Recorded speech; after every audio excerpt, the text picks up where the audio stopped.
Namo tassa bhagavato arahato samma sambuddhassa. Namo tassa bhagavato arahato samma sambuddhassa. Namo tassa bhagavato arahato samma sambuddhassa. Buddhang Dhammang Sanghang Namasami.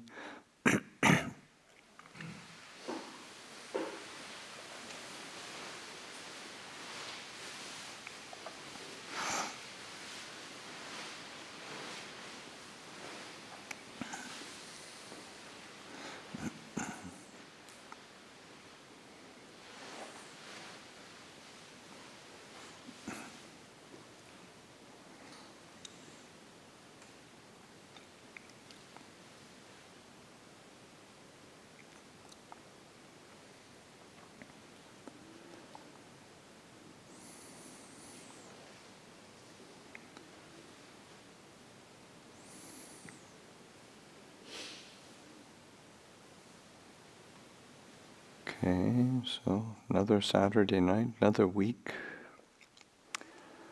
passes by. Still in quarantine, sheltering in place.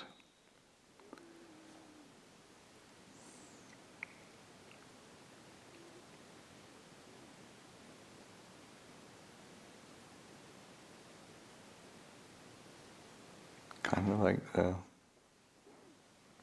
movie Groundhog Day. Waking up and it's the same day, same thing, same old life all over again.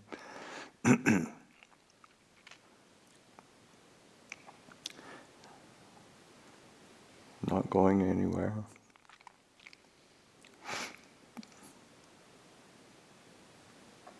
Because we were never going anywhere anyway. I mean, never really. I mean, that's we had the. That's what the. I say. The world and life in general is.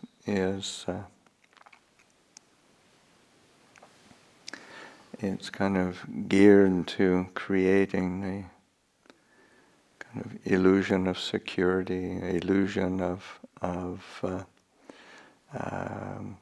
progress, illusion of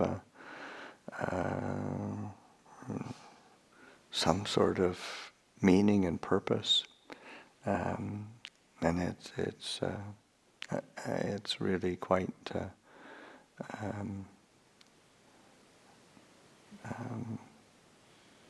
I mean, that's what it's extremely good at, and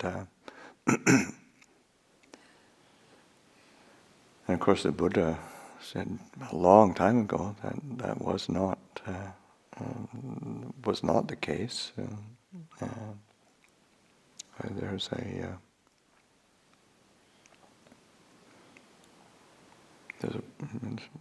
There's a problem here.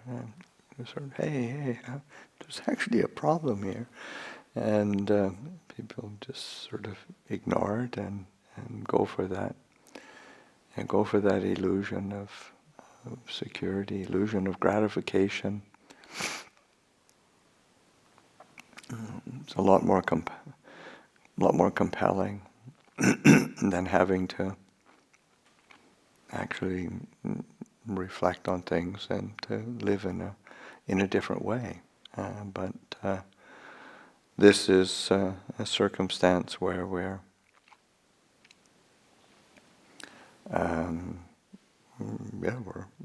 forced to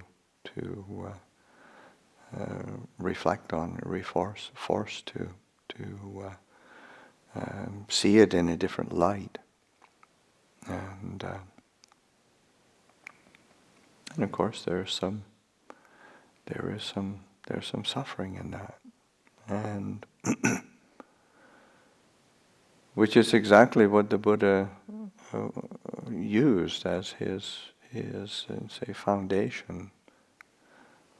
So there is suffering, and it's not a value judgment in the sense of, but it's more like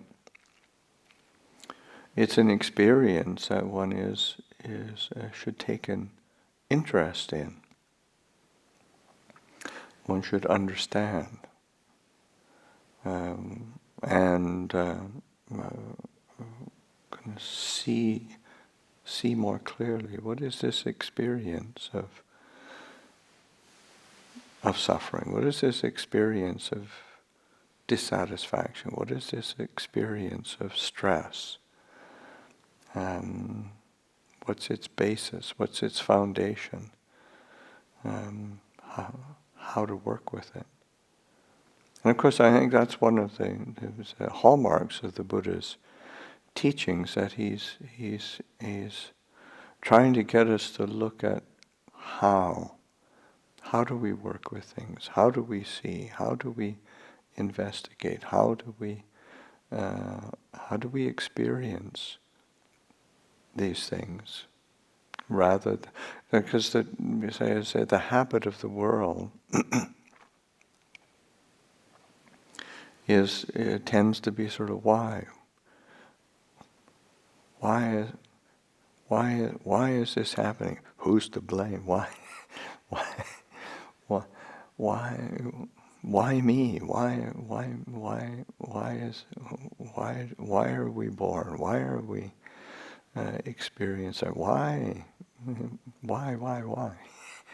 And of course there's also, I mean, people have been answering that for a long time, and it's still and come up with all sorts of different ways of explaining it, and it's, and oftentimes it either comes up in some kind of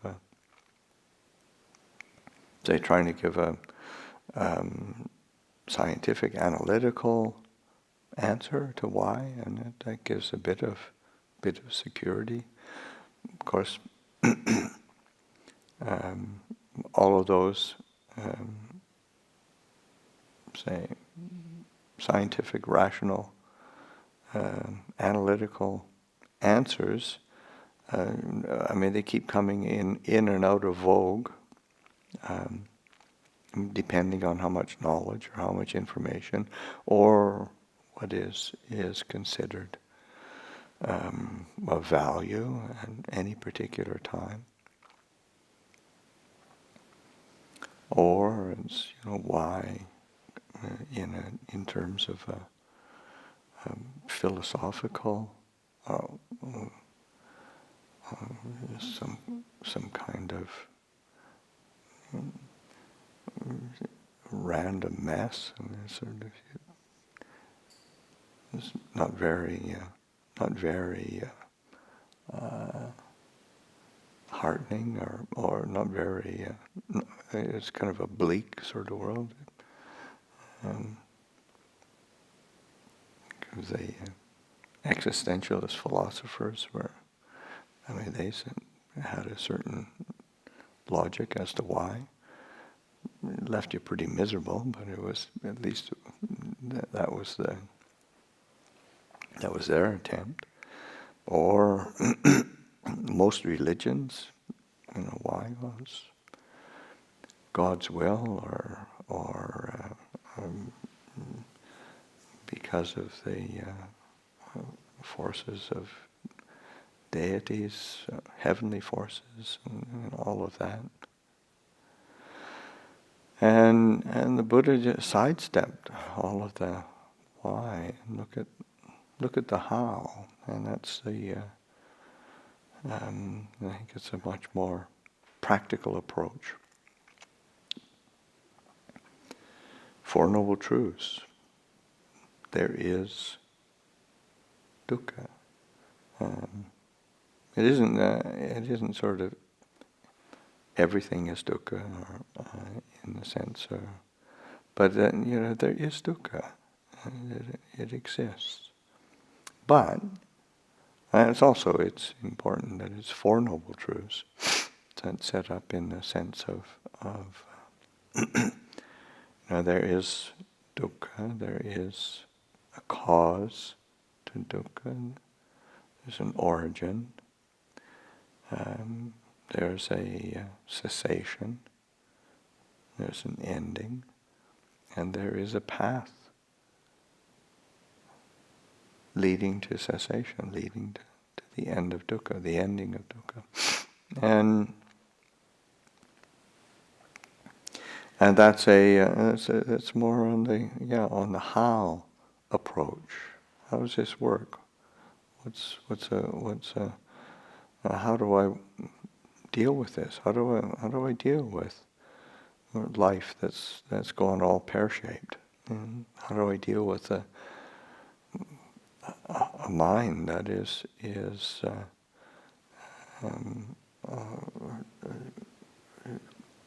reacting out of fear or getting stuck in loops of frustration? How do I deal with say, emotions that are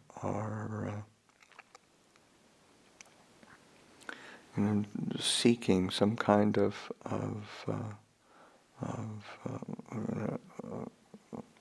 object, whether it's say an object of desire or object of aversion. How do I work with that? So that's I think the Buddha's approach is really extremely practical, and to be able to reflect on it in that way, reflecting on our experience. How do we bring our experience back and say, rather than that impulse to go out to the world, and whether it's then going out in terms of gratification and seeking pleasure or security, or going out in terms of aversion or fear, confusion. Those are just bringing the experience back in and finding a resolution within oneself, and it's using that experience of dukkha, of suffering, of dis-ease, and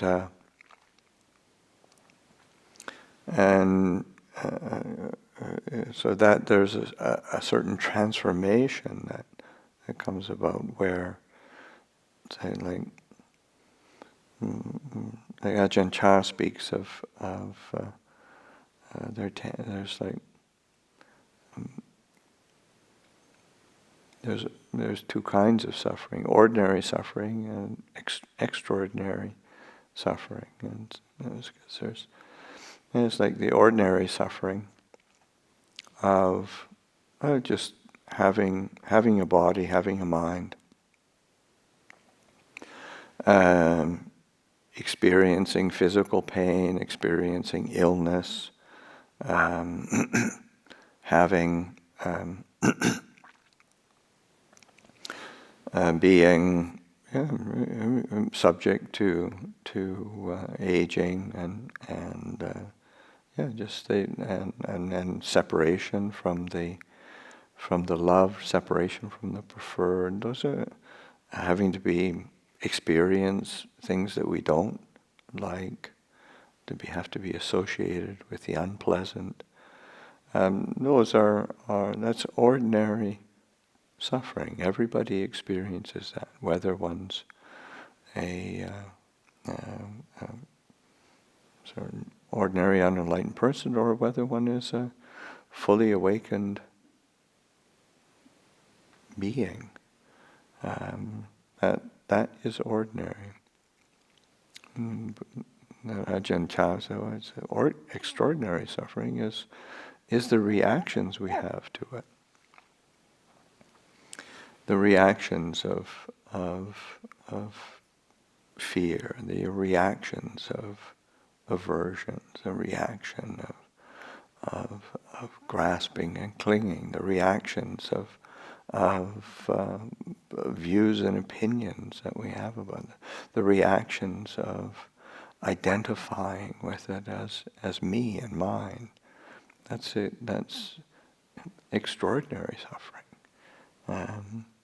And of course, we all experience that as well, because we're we're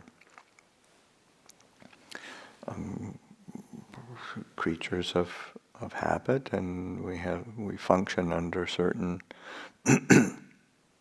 delusions, unawakened qualities. But that's what the purpose of the Buddha's teachings, taking these aspects of, say, the truth of existence, but turning it into a noble truth, or a truth that is one how those who are say awakened, how they experience things. So being able to bring it back and reflect on it from the perspective of how is this experience? Is this really satisfactory? Is it really giving me what I think I want from it? Like there's just like that.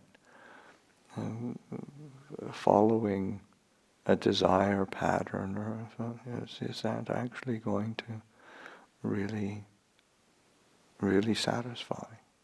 Is it really going to be a source of security, a source of is it going to be a refuge? Or is it just going to lead to more dis-ease and discontent?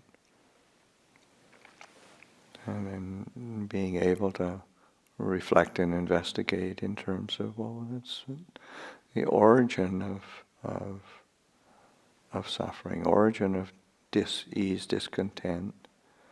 And the Buddha points to desire in its various forms. Desire for sensual desires, desire for pleasure, desire for comfort, security, and desire for gratification. And it's really ordinary. It's really normal. But it has a downside. And desire for being, for becoming, and desire that we create the sense of identity with, that sense of me, the personalizing, that need to prop up a certain quality of being. This is what I need to be. I need to be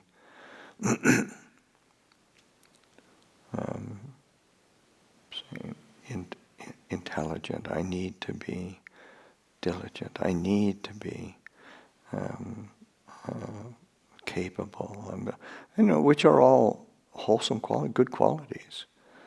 But it's that desire to become.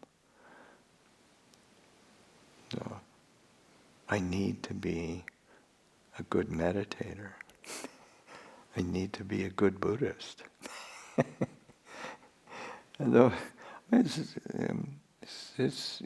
not as if it's bad, but we torture ourselves with those, and we create dukkha, trying to become something. Or if I'm just diligent enough, I practice hard and long enough, then I'll become awakened and peaceful and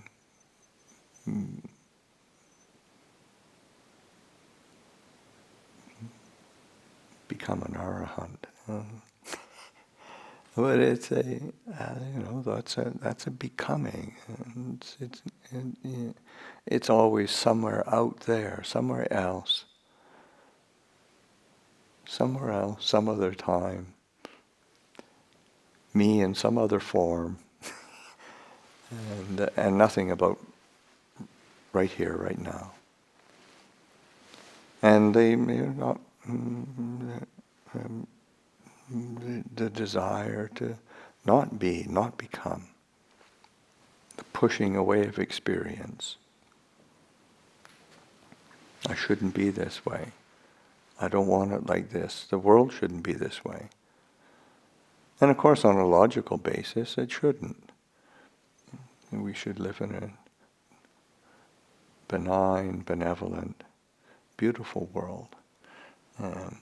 That's what the world should be. That's what the world would be if I had my way.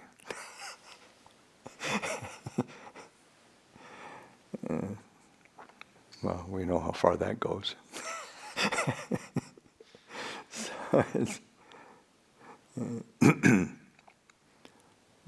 here we are in lockdown.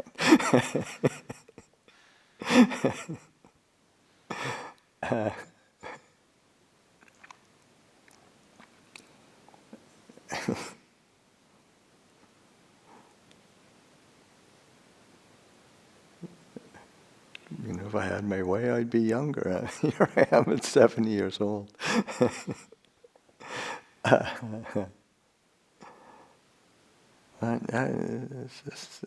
that's the Buddha sort of saying, it's just, the world is like this. And how do we deal with it with wisdom? How do we deal with it with compassion? And of course that's very much the part of the how, is that being able to view experience through the lens of Dhamma, through the lens of truth. And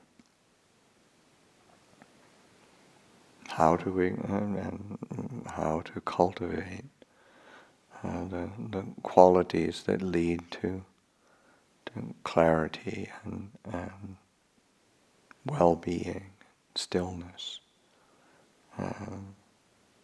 the path of practice, path of cultivation of integrity and virtue, cultivation of mindfulness and awareness, cultivation of discernment and understanding. Because when things are seen in their true nature, and seen in their true light, then there is a cessation, an ending.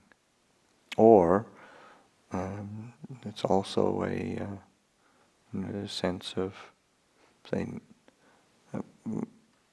in the same way that this word that's normally translated as cessation, it's also just as easily translated as, say, non-arising, or it's non-manifestation, suffering not manifesting, suffering not arising, dis-ease, discontent, not arising, not a problem, never was a problem.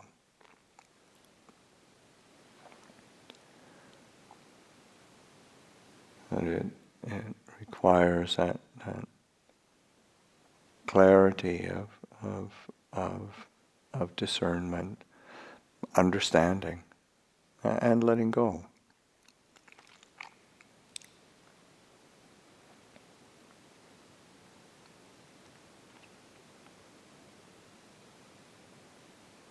And that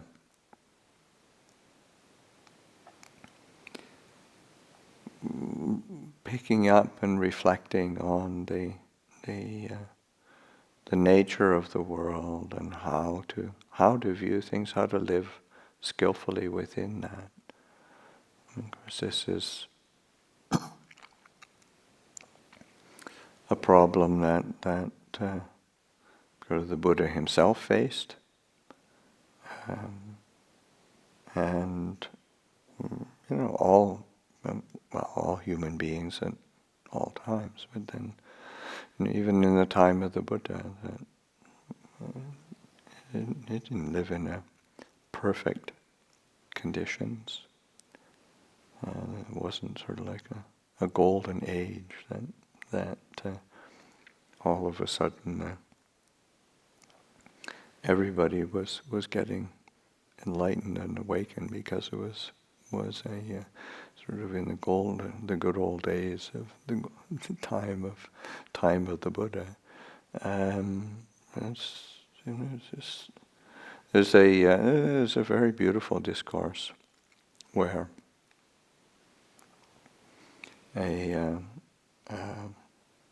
it's a Ratthapala Sutta, where the Ratthapala is a young man, and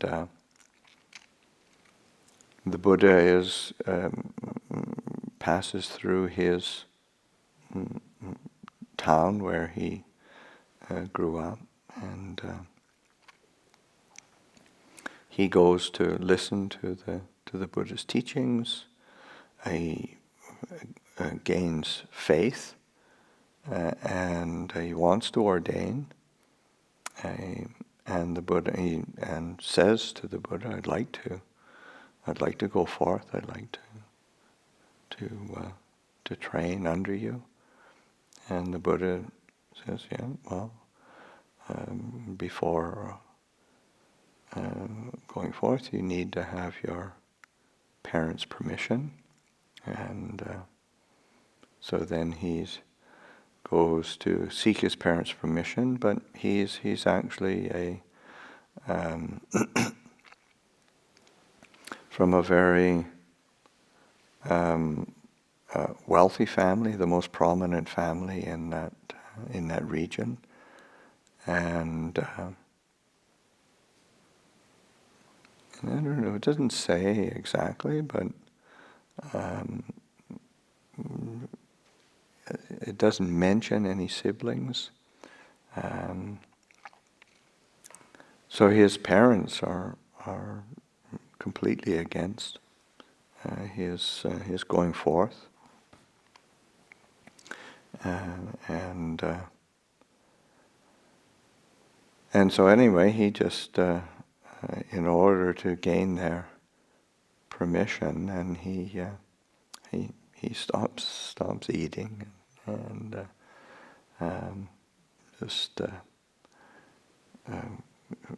lays down in his home and says, "I'm not getting up until I get permission." And after 7 days, and the family are kind of beside themselves, and they talk to his friends and get his friends to try to convince him, and he's still quite adamant, and then the friends go to the parents and say, "He's pretty determined. I don't think he's going to give in easily. It might be better to let him go and ordain, and he'll probably get fed up and come back."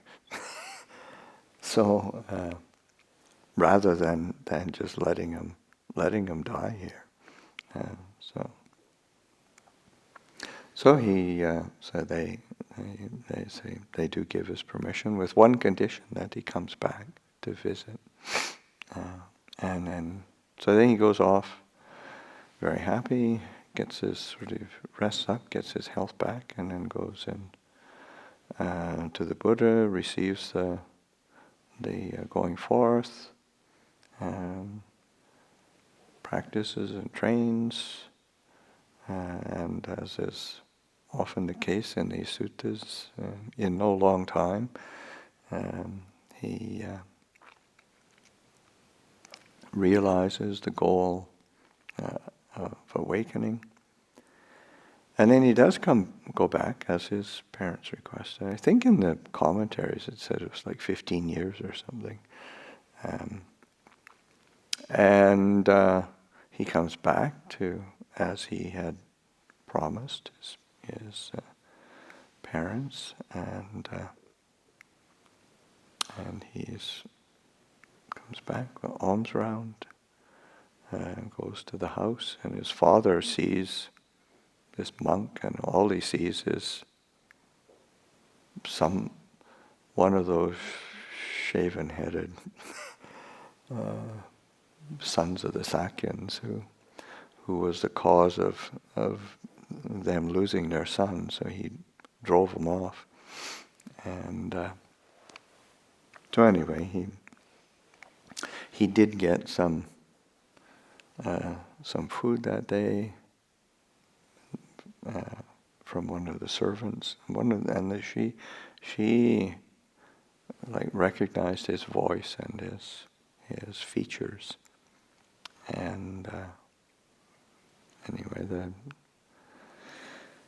the father comes and invites him to come and visit the family, and they can offer the meal. The next day they try to entice him back into the family with all sorts of things. He's not very at all interested. And I said, if you've got something to offer for a meal, I'll take it. Otherwise, I'm leaving.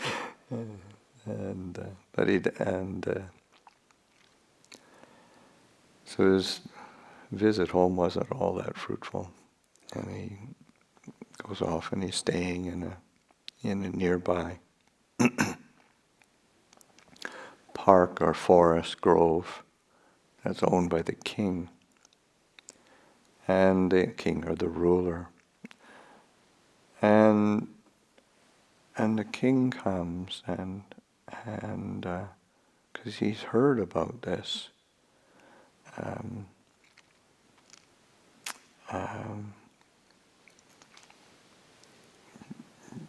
young man who left and to become a religious seeker, and he was impressed by that, and so he came to visit and pay respects and ask questions as well. And the questions he asked were sort of in the sense of, because his perception was that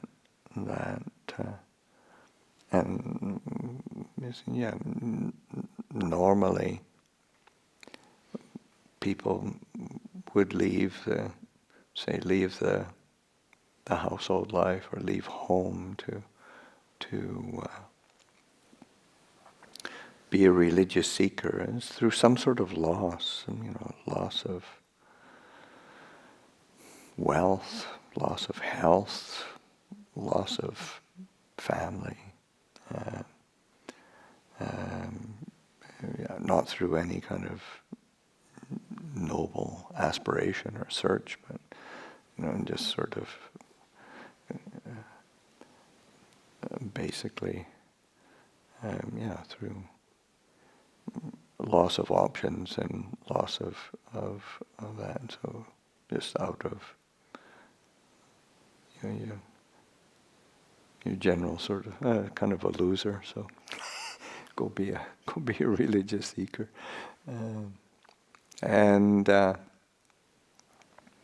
but he said,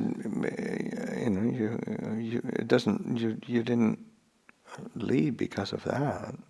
You were young when you left. Your family was very wealthy, and your family wanted you, but still you left. What did you see? What was your, what was the, or what was the teaching that the Buddha gave that gave you confidence to go forth?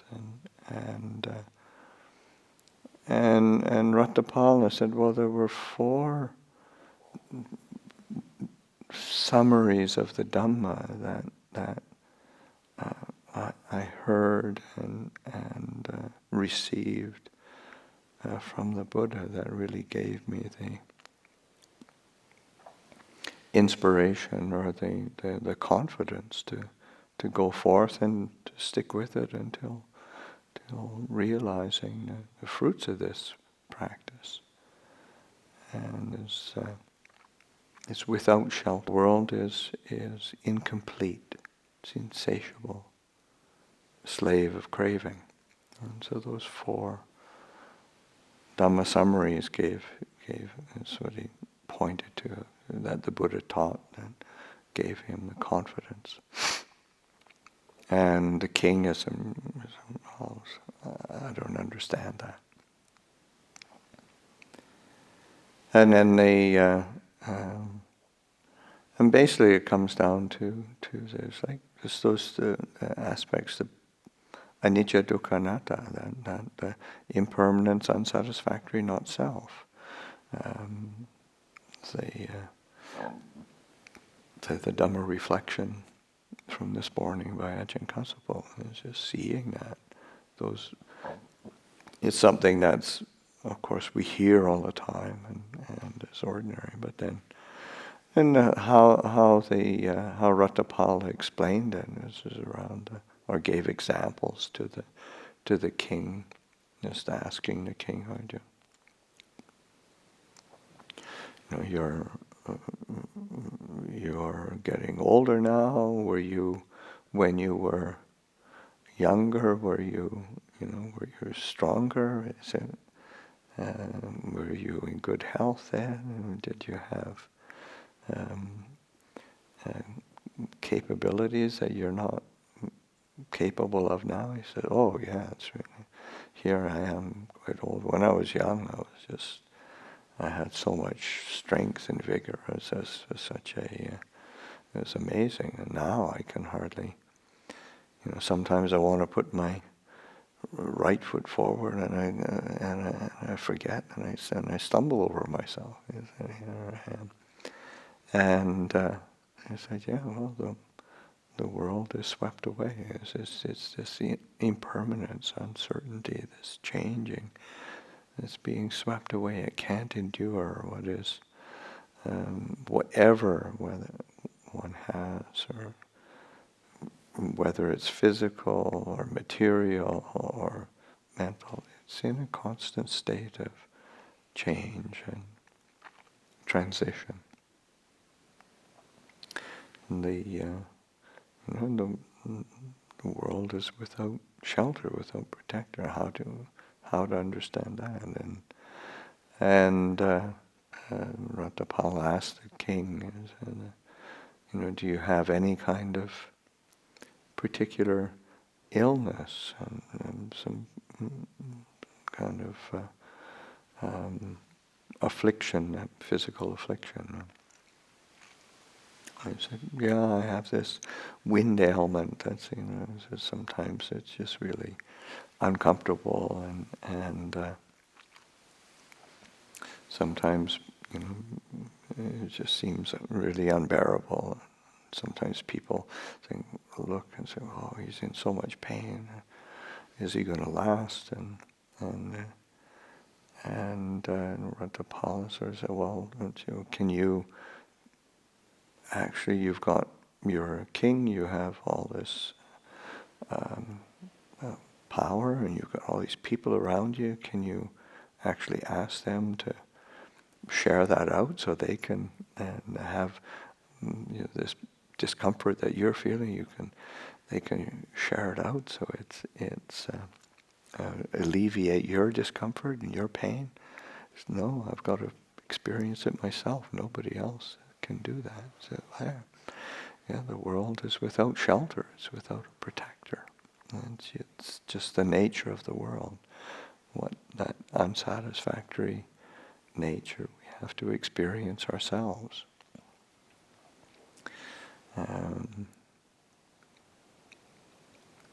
It's without ownership. How to and the of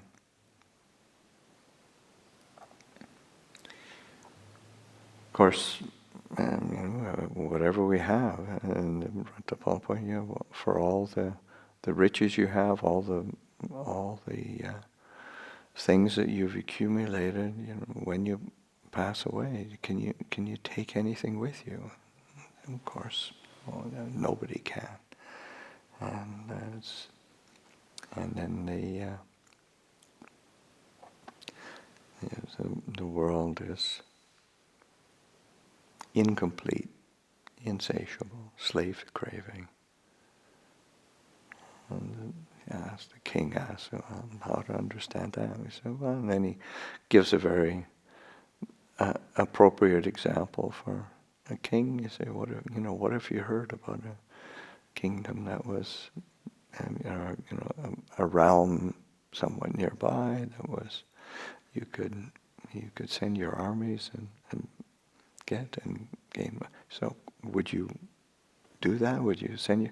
Well, of course. And it was this, and that's the nature of craving, accumulation. There's always this sense of incomplete, not quite enough, not really how one wants it. It should be better. It should be different. It should be something more somehow. And that's the nature of craving. And he said it's because of these 4 Dhamma summaries and that he gained the faith to go forth and to train. And so it's this looking at things from the perspective of the 4 Noble Truths, seeing things in a different light rather than seeing things in either as an object of craving or something that is impinging in a way that creates fear or frustration, aversion. It is something to be understood, and something, and seeing it in its nature of anicca, dukkha, anatta. This is uncertain. It's unsatisfactory. It's not me. It's not mine. These are just forces of nature. And that's whether it's the nature outside, it's the nature of the world, or the nature inside, this body, this mind. But it can be understood, it can be penetrated, it can be, a truth can be realized whereby one is able to see clearly and to let go, to be with that understanding, and not just be either pushed around or dragged around by one's impulses and one's craving and attachment. So this viewing things in the light of the 4 Noble Truths, and this is they say the heart of the Buddha's teachings of how to recalibrate